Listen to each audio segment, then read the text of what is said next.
Hey guys, welcome back and happy Saturday. All right, guys, well, we're back to talk about some Real Housewives crossover drama and some damage control that's definitely happening. I can read right through this, but we'll get into it. There's apologies that have been issued. I don't even know if it's an apology, but a statement. We'll talk about it, and it's coming from Rinna, and the Real Housewives of Dubai are addressing it. So before we jump in, if you guys haven't already, go ahead, smash that like button. If you're not subscribed, get subscribed. Don't forget to hit that notification bell. And with that, let's jump right in.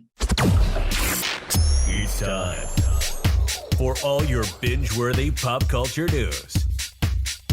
Welcome to Up and Adam. All right, guys, so it looks like we get to somewhat bury the hatchet when it comes to Rinna and the Real Housewives of Dubai. Now, when I say damage control, I just want to say this before we go on and read the statements and the responses.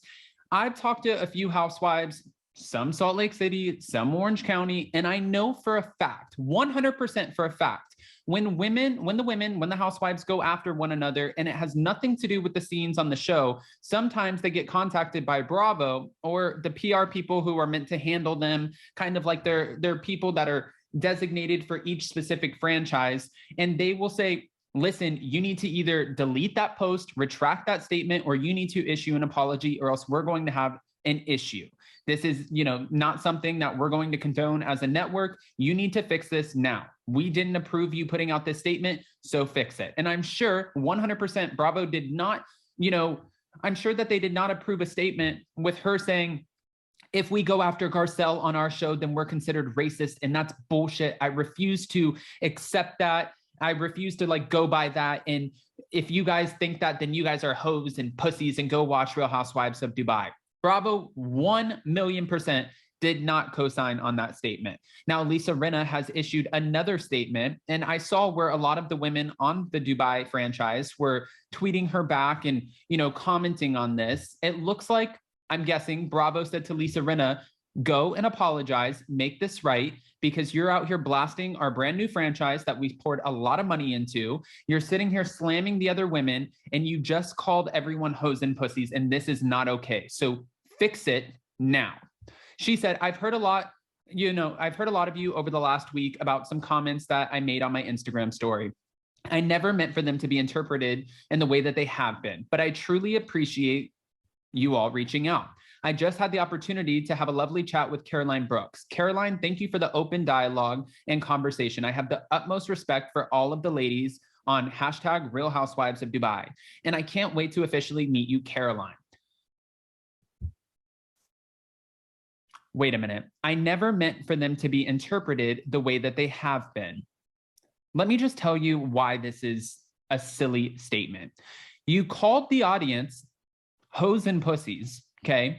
You said that you feel like you can't go after Garcelle because then you're deemed as a racist. You told everybody to go watch The Real Housewives of Dubai if they can't handle watching Real Housewives of Beverly Hills. So I don't know how you think that that would be interpreted, but obviously it wouldn't be interpreted in a positive way, and it's going to warrant a response, and that's exactly what The Real Housewives of Dubai did. Next, I don't get when after that happened, you went on and you posted more posts addressing the Real Housewives of Dubai, saying stuff to the effect of, look at my Watch What Happens Live numbers. They're, even better than the Real Housewives of Dubai's numbers. And look what I have going on. And, good luck to you guys. Everybody tune in. It was very catty. So it was shady as hell, one, but also I don't understand when she's saying, I didn't think that you guys would interpret it that way. That's like Diana Jenkins saying to Philly Diva, it can't feel good to be a Black content creator. And she's like, I didn't know that people were going to interpret it that way. I thought being a Black content creator meant, snarky content. That's even worse that you said that. So how did you think that people were going to interpret it? This is it's not my only issue. I have a few issues with this, but these are very intelligent women, very successful, business savvy women who are worldly, women who have been all over the place. They've met many people. They do well in social settings. They go to charity events. They know how to talk to people. They know how to work a room. So you're saying that you didn't know how it was going to be interpreted, especially when you're not a first-time housewife. Rinna, going on social media, she's been so active on social media over the past few weeks, even months, slamming Sutton Strack, slamming Garcelle, slamming Kathy Hilton. She's gone on and ripped these women apart, sometimes saying things like, you know, homophobic, narcissistic, like just going on and saying some of the most outlandish things. You know how people are going to interpret that. So I don't really understand. This is not a Lisa Rinna smear campaign, but I don't get how you can say, oh, well, my bad. I didn't get, you know, how you guys were going to perceive that, because I thought you guys would have perceived that totally different when I called you guys hoes and pussies. Caroline Brooks did respond, and so did Lisa Milan and Chanel Ian. Caroline Brooks said, thank you for clarifying what you meant by your Instagram post last week. Such a lovely chat that we had today. See you soon at Lisa Rinna.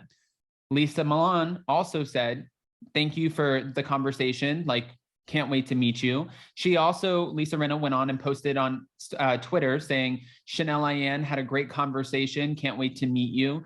I'm guessing that they're all talking about meeting at BravoCon this October.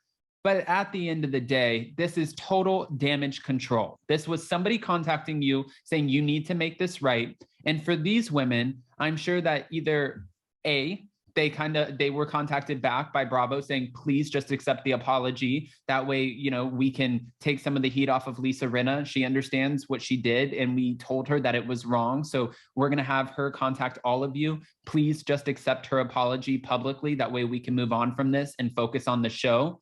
I'm guessing that's most likely how this went down. I mean, this is just crazy. It's almost like, how many times do you do something negative or do something bad or put something out there and then take it back and say, I'm sorry, but then you do it again, but then you're like, no, I'm sorry, but then you do it again. It's just exhausting at this point. But I don't want to just give you guys my opinion and not ask what you think. So go ahead, comment below. What are your thoughts? And don't forget, before you go, if you haven't already, smash that like button. Hit that notification bell, give me your unfiltered opinions, and get ready for Monday, because we're going to do a new segment for our members only called Let's Whine About It, Monday at 7 p.m. Eastern. And I have a lot to whine about, okay? Yeah. Happy Saturday, guys. I hope you have a great, beautiful weekend. I hope you get to spend some time with your friends and family. And most of all, just be safe. Go out there, have some fun, but take care of yourself. And I can't wait to see you guys for Hot Messy Topics and Let's Whine About It on Monday. Love you guys. Bye.